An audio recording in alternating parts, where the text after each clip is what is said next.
Halo bersama berbahagia, jumpa lagi dengan saya Deddy Kurniawan dalam YouTube channel saya Call Decon Request.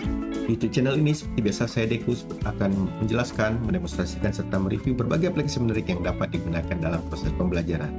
Nah, kita sudah pada perjalanan yang cukup panjang membahas aplikasi-aplikasi Web 2.0 dan dalam video sebelumnya kita sudah membahas tentang Quizzes, sebuah alternatif aplikasi untuk quiz. Dalam video kali ini kita akan melanjutkan tutorial kita dan kita akan membahas tentang berbagai bentuk-bentuk pertanyaan lain yang ada pada quizzes. Khususnya kita akan mencoba untuk melihat beberapa alternatif open-ended questions. Bagaimana cara kita membuat open-ended questions dan apa-apa saja bentuknya? Yuk kita saksikan video berikut ini. Selamat menyaksikan. Baik, kita sudah berada di layar quizzes, ya. Kita mulai dengan klik create, ya. Kemudian kita masuk ke quiz dan kita create from the scratch. Nah, pada video sebelumnya kita sudah membahas 3 bentuk dasar, ya, di sini yang tersedia. Tapi sebenarnya masih banyak lagi di bawah, ya, dibagi menjadi 3 kelompok tambahan, ya. Tetapi memang kalau Anda perhatikan di beberapa bentuk pertanyaan ini ada yang menggunakan tanda petir. Ini adalah lambang untuk premium item. Jadi memang yang berlambang petir ini tidak bisa digunakan kecuali kita menggunakan versi yang premium, ya. Jadi upgrade dulu. Saya tidak tahu kasusnya untuk guru yang menggunakan akun belajar.id apakah mereka bisa menggunakan bentuk-bentuk ini, ya, apakah dia dianggap sebagai aplikasi yang premium, yang upgrade. Nanti kita akan coba cari tahu, ya. Nah, untuk sementara itu kita akan coba dulu. Di sini ada 4 macam open-ended response, ya, yang bisa kita gunakan yang bersifat free, ya. Yang pertama itu adalah namanya draw. Kita klik draw di sini. Nah, draw ini adalah sebuah tipe open-ended response di mana kita bisa membuat trigger, ya, pertanyaan di mana jawabannya harus berbentuk gambar, ya. Jadi siswa harus menggambar berdasarkan pertanyaan kita. Misalnya draw your dream house, gitu, ya. Ini contoh saja. Oke. Kemudian backgroundnya kita pilih apakah kalau kita mau menggunakan blank canvas atau image. Jadi kita bisa menyiapkan satu template image, ya. Misalnya gambar yang belum selesai, lalu kita minta mereka menyelesaikan gambar itu seperti itu. Oke, kita coba yang blank dulu. Nah, ini, ya, sesederhana itu. Kemudian kalau kita lihat try it out, ya, kita lihat di sini siswa bisa menggunakan bentuk pensil, ya, ketebalan yang berbeda.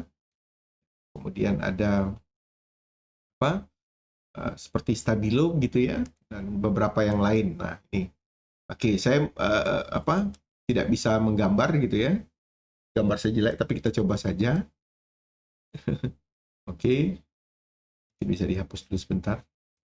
Ya, misalnya seperti ini. Jadi kita bisa minta siswa untuk membuat gambar seperti ini. Nah, ini lebih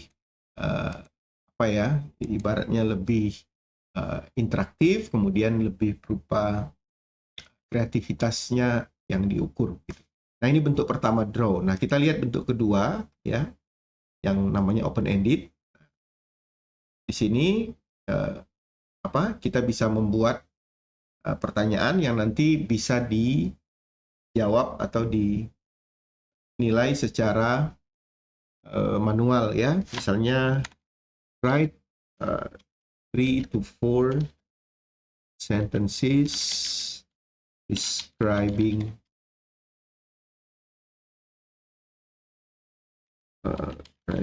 yourself, ya. Nah, nanti ini akan dijawab dengan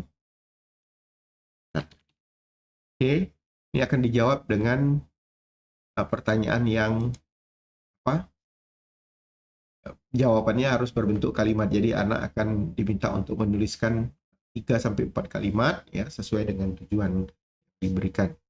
Nah, kita bisa menggunakan juga AI di sini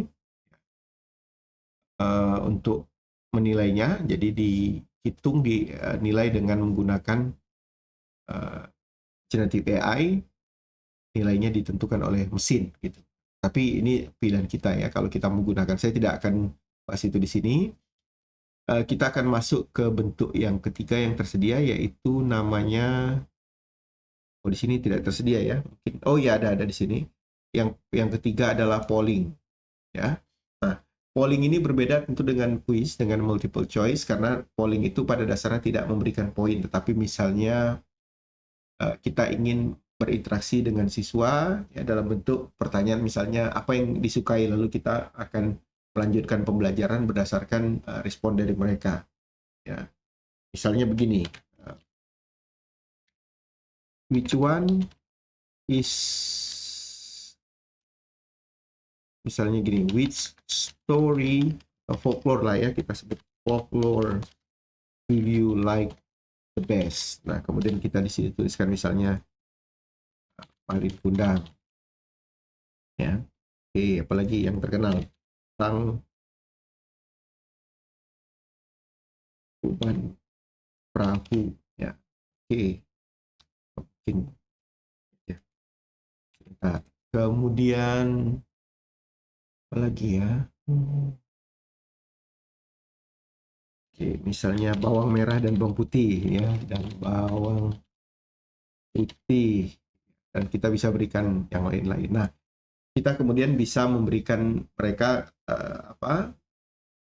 opsi untuk dipilih gitu ya. Nah, nanti pollingnya itu akan berbentuk diagram, berbentuk bar chart gitu.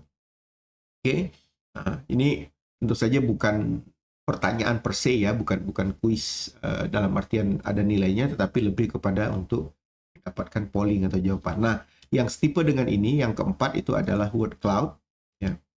Nah, bedanya adalah kalau polling tadi dia akan menghasilkan gambar respon yang berbentuk bar chart ya, lalu dia bisa mengkategorikan, menghitung ya, jadi bisa berbentuk hitungan. Sedangkan yang berbentuk word cloud ini nanti responnya akan ditulis digambar dalam bentuk word cloud ya, jadi bentuk tulisan. Nanti tulisannya itu akan berubah ukuran tergantung dengan responnya. Jadi misalnya gini, write one adjective that describe you the most gitu ya. Oke, nah ini. Oke, nah jadi nanti mereka akan diminta untuk tuliskan satu atau dua kata saja, lalu kata itu dikumpulkan, dan ketika dikumpulkan dia akan membentuk word cloud. Jadi huruf-hurufnya akan tersusun dalam bentuk seperti awan ya. Dan ini akan menunjukkan frekuensi. Jadi dia bisa menghitung asal responnya itu ditulis dengan benar ya, ejaannya benar. Karena bedanya kalau polling itu mereka harus memilih dari A, B, C atau berapapun yang disediakan, sedangkan di sini mereka bebas menuliskan apa saja. Oke. Nah, mungkin untuk yang ini kita akan tampilkan sedikit. Kita coba save questions ya. Oke. Ya, kita save dulu. Kemudian saya akan coba untuk gunakan. Oke. Nah, ini kira-kira tampilan akan seperti ini. Jadi nanti mereka akan menghasilkan sebuah word cloud. Mungkin saya tunjukkan bentuk ininya saja ya, bentuk demonya saja. Nah, ini adalah bentuk demo dari ya, seperti ini. Jadi dia akan kata kuncinya di situ ada ya, visualization. Dia akan memvisualisasikan kata-kata yang ditulis itu dalam bentuk tulisan yang seperti ini, dan dia akan berubah ukuran, warna juga berbeda untuk kata yang berbeda, sehingga dia bisa digunakan untuk menganalisa data dalam jumlah besar. Biasanya saya gunakan ini memang untuk mengumpulkan ide dari siswa yang sifatnya open-ended gitu. Nah, kalau Anda ingin bentuk yang agak mirip itu ya, kita bisa menggunakan Mentimeter. Beberapa waktu yang lalu, sudah cukup lama sebenarnya, saya sudah membuat video tutorial tentang penggunaan Mentimeter yang nanti fungsinya kurang lebih sama ya. Satu yang paling menarik adalah adanya word cloud seperti ini. Itu nanti akan kita coba bahas dalam video-video saya yang baru, karena memang setelah beberapa tahun ada perubahan yang sangat drastis dari tampilan Mentimeter. Jadi nanti kita akan selesaikan ini dalam video kita yang lain. Oke, saya pikir itu. Jadi ada 4 tipe ini yang bisa kita gunakan. Ada draw, ada open-ended, ada polling, dan word cloud. Yang 2 lagi, video response dan audio response ini hanya untuk fitur premium ya, yang upgraded. Tetapi secara konsepnya adalah respon yang diminta itu bukan berbentuk tulisan, tapi bisa berbentuk video. Jadi siswa merekam responnya dalam bentuk video atau dalam bentuk audio. Nah, ini nanti boleh dicoba kalau Anda punya akun yang upgraded, atau mungkin kita coba nanti tanya yang menggunakan akun belajar.id apakah diberikan fitur